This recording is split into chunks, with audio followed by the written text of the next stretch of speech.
Nous allons maintenant évoquer l'arrêt de précision. L'arrêt de précision, c'est la 7e manœuvre, la plus simple. Elle consiste en quoi? Elle consiste à s'arrêter simplement à un stop. Il y a 3 possibilités. L'arrêt de précision, c'est l'arrêt à un stop.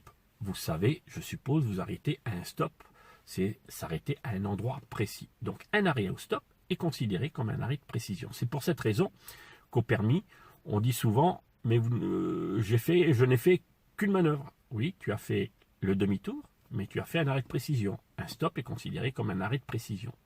Donc l'inspecteur ne vous dira pas au départ forcément, nous allons faire 2 manœuvres, une manœuvre avec une marche arrière et un arrêt de précision. Certains inspecteurs évitent de vous dire qu'on va faire 2 manœuvres. D'autres inspecteurs vont vous dire, on va faire 2 manœuvres, une manœuvre en marche arrière et un arrêt de précision. Ils vont vous préciser, un stop est considéré comme un arrêt au stop est considéré comme un arrêt de précision.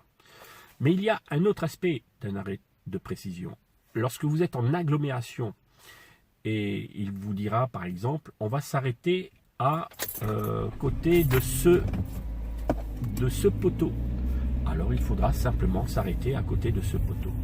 Donc là, je vais m'arrêter à côté de ce poteau et le poteau doit être, on appelle ça au droit du passager, à côté de l'inspecteur. En agglomération, le poteau doit être ici.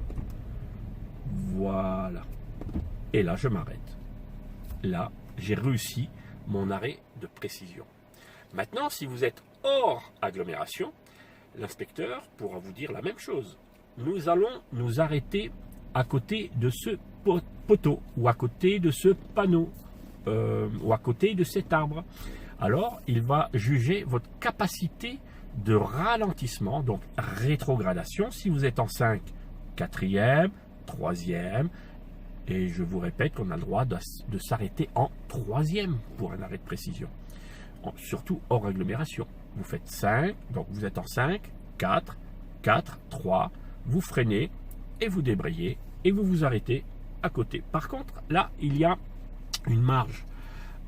Si le poteau se trouve un peu plus en avant ou un peu plus en arrière par rapport à l'inspecteur, c'est considéré comme juste. Il faut toujours que ça soit entre l'aplomb avant et l'aplomb arrière du véhicule. Voilà pour l'arrêt de précision.